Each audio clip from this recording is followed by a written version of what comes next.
So the question from student is, what is the difference between direct and indirect expenses? So before learning this difference, we should know why do we incur expenses. So the expenses are incurred after all the activities of business. Business is a series of activities, and businesses are involved into many activities. So all the activities needs some expenses to be incurred after them. So before learning the difference between direct and indirect expenses, let us first know the list of activity of the business. So the activities of businesses are like, first, imagine करो आपको कोई business करना है. You want to trade in some goods. आपको कोई commodity बेचना है. तो आप सबसे पहले क्या करेंगे? Goods purchase करेंगे बेचने के लिए, या goods को produce करेंगे अगर manufacturing करना है.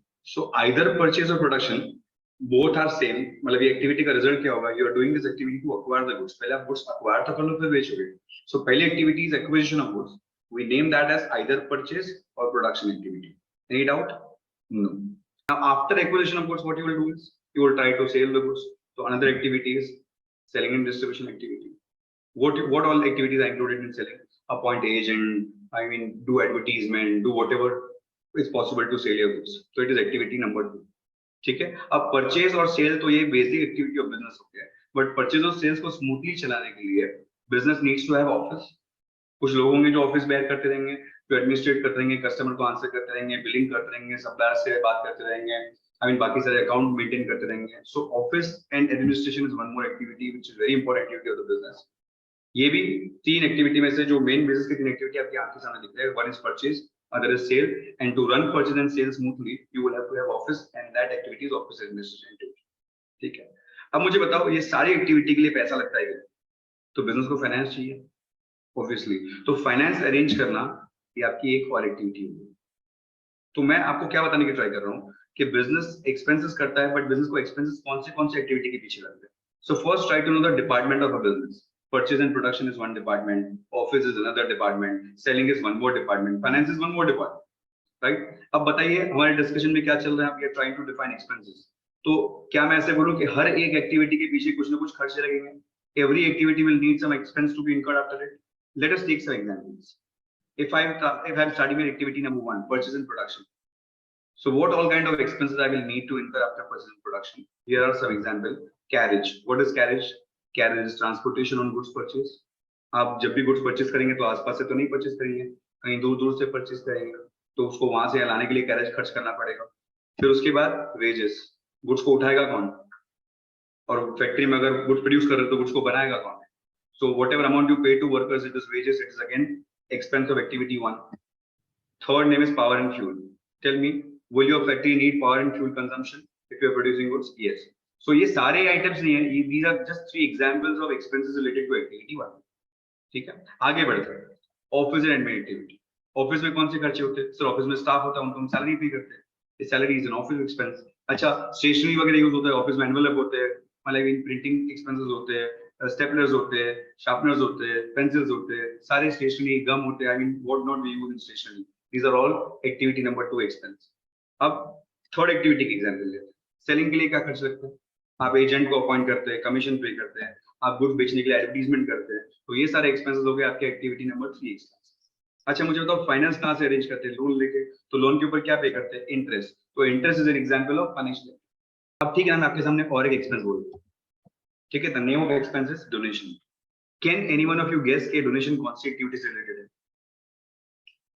Do we pay donation for to purchase goods? No. Do we pay donation to run our office? No. Do we pay donation to sell goods? No. Do we pay donation to take a loan from bank? No. So what I'm trying to discuss is donation is not related to any of the 4 activities. It is not a purchase expense. It is not office expense. It is not selling expense. It is not financial expense. Donation is something which is out of business. वो हमने business के लिए किया ही नहीं, ऐसे ही बस मन था किसी को करने का, अपनी खुशी से दे दिया. तो it is, we can say it is not a business expense. तो हम उसको नाम देंगे other activities. मतलब बिजनेस के मेन 4 एक्टिविटीज है जो ऊपर लिस्ट किए हुए, बट उसको छोड़ के अगर आउट ऑफ दोस 4 एक्टिविटी पे ऐड करेंगे expenses, we will name those expenses as other activity expense. ठीक है. अब सवाल क्या था?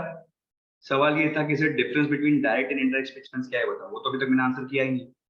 मैं तो तुमको कल एक्सपेंस के टाइप बताया. सो यहाँ पे तुम्हारे आंखों के सामने क्या दिख रहा है? What are you seeing in front of your eyes is there are 5 types of expenses. There are 5 types of activity, and all activity needs some expenses. So all 5 activity expense are 5 different types of expenses. Now let us try to answer your question. What is your question? The difference between direct and indirect expenses. ठीक है, ये सवाल का जवाब देने से पहले मेरा एक सवाल, और क्वेश्चन ये है, दिख रहा है स्क्रीन पे? क्वेश्चन क्या है? Will my expense increase if my production increases? मतलब क्या मेरा प्रोडक्शन बढ़ेगा तो ये सारे एक्सपेंसेस बढ़ेंगे? मन में सोचो, हाँ या ना? हाँ, तुम सोच रहे हो हाँ? See, it may be yes, it may be no. It is not necessary that all 5 expenses will increase. Let us start discussing one by one. Let us talk about category 1 expense. अगर मैं purchase और production activity की बात करूं तो answer is yes. Obvious है, ज्यादा production करेंगे तो ज्यादा वेजेस लगेगा, ज्यादा कैरेज लगेगा, ज्यादा पावर एंड फ्यूल लगेगा. सो जितना ज्यादा परचेज बढ़ते रहेगा उतना प्रोडक्शन एक्सपेंस भी बढ़ते रहेगा. तो यहाँ पे क्या दिख रहा है स्क्रीन पे? It means if production increases expense will also increase. ठीक है, बट मैं बोल रहा हूँ अगर मेरा प्रोडक्शन बढ़ेगा तो क्या एक्टिविटी 2 एक्सपेंस बढ़ेगा? If I produce more goods, will I incur more office expenses? Will I pay more salary to my office staff? No, it is not going to happen. Production factory का काम है, तो factory में जो भी production बढ़ेगा उससे office का खर्चा क्यों बढ़ेगा? नहीं बढ़ेगा. My answer is no. ठीक है, let's talk about third activity. क्या मैं ज्यादा प्रोड्यूस करूंगा तो मैं शोरूम का रेंट एक्स्ट्रा पे करूंगा, मेजर को कमीशन ज्यादा पे करूंगा? नो सर, वो तो जब सेल करूंगा तब की बात है, प्रोडक्शन से नहीं होगा वो. अगर मैं ज्यादा प्रोड्यूस कर रहा हूँ तो सेलिंग एक्सपेंसेस नहीं बढ़ेंगे. सेलिंग एक्सपेंस तब बढ़ेंगे जब वो प्रोडक्शन को मैं बेचूंगा. प्रोडक्शन करने से सेलिंग एक्सपेंस नहीं बढ़ेंगे. तो again the answer is no. ठीक है, अच्छा मुझे बताओ, मैं ज्यादा प्रोडक्शन करूंगा तो क्या मैं अपने मनी लेंडर्स को या बैंक को ज्यादा इंटरेस्ट पे करूं? Will my financial expense increase? No no no sir, नहीं. ज्यादा प्रोडक्शन करने से ज्यादा इंटरेस्ट पे नहीं करना, उसका कोई रिलेशन नहीं है. Answer is again no. ठीक है, अच्छा फोर्थ, द फिफ्थ एक्टिविटी. क्या मैं ज्यादा प्रोडक्शन करूंगा तो मैं ज्यादा डोनेशन पे करूंगा? नहीं सर, डोनेशन तो मेरे मन की बात है, जब करना है तब करूंगा कैपेसिटी के हिसाब से, उसको प्रोडक्शन से कोई लेना देना नहीं है. तो आंसर इज अगेन नो. तो आप जो ये रेड कलर की 4 बड़े बड़े नो दिख रहे हो, what I am trying to explain there, मैं क्या क्या सिखाने की ट्राई कर रहा हूँ वहां पे, क्या समझाने की ट्राई कर रहा हूँ कि जब प्रोडक्शन बढ़ेगा तो एक्टिविटी 1 एक्सपेंस बढ़ेगा, बट एक्टिविटी 2 3 4 5 एक्सपेंस जो है उसका प्रोडक्शन से कोई भी डायरेक्ट रिलेशनशिप नहीं है. मतलब एक प्रोडक्शन बढ़ेगा तो उसका मतलब ये नहीं कि एक्टिविटी 2 3 4 5 एक्सपेंस भी बढ़ेगा. तो यहाँ पे क्या लिखा हुआ है? It means the production have no direct impact on expenses. सीधा सीधा कोई उसका कोई रिलेशन नहीं है कि प्रोडक्शन बढ़ेगा तो बाकी के एक्सपेंसेस बढ़ जाएंगे. ठीक है, तो कैन आई से ऊपर वाले जो एक्सपेंसेस है एक्टिविटी 1 एक्सपेंस, उसका डायरेक्ट रिलेशन है परचेज के साथ, क्योंकि परचेज बढ़ रहा है तो एक्सपेंस भी बढ़ रहा है, या प्रोडक्शन बढ़ रहा है तो एक्सपेंस भी बढ़ रहा है. पर नीचे वाले 2 3 4 5 एक्सपेंसेस जो है एक्टिविटी, उसका कोई डायरेक्ट रिलेशनशिप नहीं है.